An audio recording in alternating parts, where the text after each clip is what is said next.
Nama saya Aulia Devdianti dari kelas 11 BDP 1. Pengertian transaksi dalam perusahaan merupakan suatu aktivitas perusahaan yang berdampak pada perubahan terhadap prosedur keuangan atau aset kekayaan yang dimiliki perusahaan. Ada dua macam transaksi dalam perusahaan. Di sini ada A, yaitu transaksi internal. Transaksi internal merupakan suatu jenis transaksi yang prosesnya hanya melibatkan pihak-pihak yang terdapat di dalam perusahaan. Contohnya transaksi perubahan harta kekayaan perusahaan. B. Transaksi eksternal. Transaksi eksternal merupakan jenis transaksi yang melibatkan pihak luar perusahaan seperti pihak bank, pemasok, pelanggan, dan lain sebagainya. Contohnya pelunasan hutang. 2. Fungsi bukti transaksi. 3. Karakteristik keabsahan bukti transaksi. 4. Klasifikasi bukti transaksi. B. Jenis-jenis bukti transaksi. 1. Nota. Bukti pembelian dalam perdagangan yang dilakukan secara tunai atau kontan. Dilanjut oleh Saidati Pagia.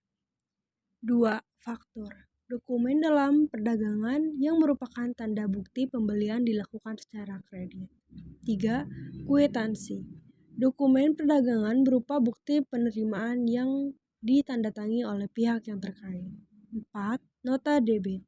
Dokumen perdagangan yang merupakan bukti perusahaan telah mendebet perkiraan mitra atau langganannya.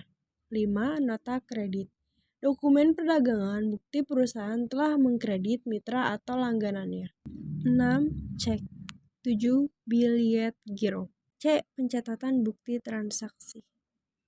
Transaksi keuangan merupakan kegiatan yang terjadi pada perusahaan. Translate, keuangan perusahaan ini dapat dinilai dengan nilai mata uang dan dapat berpengaruh terhadap laporan keuangan yang dibuat oleh bagian akuntansi perusahaan. 1. Tujuan pencatatan transaksi keuangan.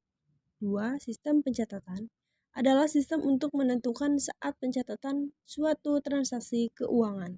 3. Bentuk pencatatan bukti transaksi ke dalam jurnal umum seperti halaman jurnal, halaman tanggal, halaman keterangan, halaman referensi, kolom debit dan kredit. 4. Perencanaan transaksi ke dalam jurnal umum. 5.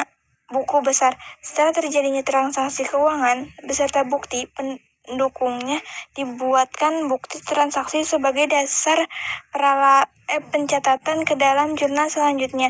Ayat-ayat jurnal yang ada dicatat atau diposting ke akun buku yang sesuai.